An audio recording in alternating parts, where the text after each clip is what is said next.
Pitch was just a nice way to sell you on the globalist reimaging of the narrative and the idea of centralized government. See, the smoking gun was delivered today in a speech that was, a speech that laid out the agenda that United States is, the Russian invasion is all part of this new world order. He was speaking, Biden was speaking today at the United States response to Russia's invasion of Ukraine. And during the address at the Business Roundtable CEO quarterly meeting, he made some very interesting statements about this new world order. You know, we are at an inflection point, I believe, in the world economy. Not just the world economy, in the world. It occurs every 3 or 4 generations. As one of the top military people said to me in a secure meeting the other day, 60 million people died between 1900 and 1946. And since then, we established a liberal world order, and that hadn't happened in a long while. A lot of people dying, but nowhere near the chaos. And now is a time when things are shifting. There's going to be a new world order out there, and we've got to lead it. We've got to unite the rest of the free world in doing it. So a lot of people died. 60 million, he said. You know that. See, I'm trying to ascertain what he's trying to say here, because, you know, everybody says, "Oh, Clyde, you take him out of context." I want to listen to this one more time. I'm taking this piece right here. 4 generations. As one of the top military people said to me in a secure meeting the other day, 60 million people died between 1900 and 1946. And since then, we established a liberal world order. So 60 million died, and since then, we've established a liberal world order. So all of that going on with wars and eugenics and everything that goes with it. And then he goes on to say this. That hadn't happened in a long while. A lot of people dying, but nowhere near the chaos. So a lot of people dying until now. Now we have more chaos, and now here's what he says. And now is a time when things are shifting. There's going to be a new world order out there, and we've got to lead it. We've got to unite the rest of the free world. And how many more people have to die for this world order? So that's a smoking gun right there. You know, they've been able to use, somehow they've been able to use groupthink to pivot the minds of the people from one crisis to another, literally whittling away our resistance to the proposal of this 4th industrial revolution.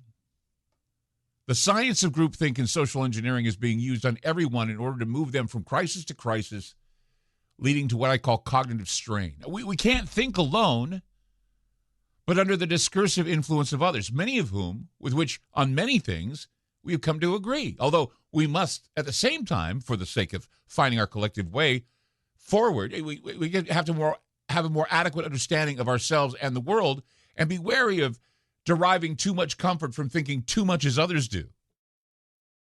That is to say, conventionally, however astute and sophisticated the general outlook and mindset might be. This war that we're in right now, or this war that we're on the periphery of, or however we want to look at it, the war in Ukraine, it's been all-encompassing, and it is becoming evident that this whole affair is poised to become a linchpin in creating the never-ending cycle of scarcity. Wars are not only devastating because of the death tolls and the tragedy involved, they also wreak havoc on the environment and can be seen as just another form of geoengineering. One can't help but shake one's head in outrage at the long-planned nature of the wealthy global elite seizure of power under the guise of a pandemic emergency, a needless war, and the ultimate sell of climate crisis that is going to include some dangerous geoengineering where fires and the continued bombardment of chemical trails will disrupt the jet stream and give us devastating weather that will impact food supplies all over the world. Science and politics are what shape the technocracy. And there has been a concerted effort to use consensus groupthink to create calculated loss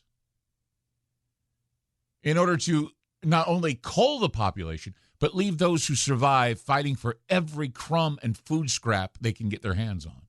If consensus is not science, the scientists cannot always avoid being under its sway. And moreover, if the truth is eventually to win out over our collective cultural benighedness. It must eventually tempt and enthrall the reasoning assent of more than just a few, and thereby itself become the basis of consensus. If consensus is not science, science cannot, for all that we dispense with it can't. The idea of the apocalypse is a central tenet of our society right now. We've been taught about Armageddon, the Kali Yuga, the Judgment Day, nuclear holocaust, end times, four horsemen, sermon on the seven sons, whatever.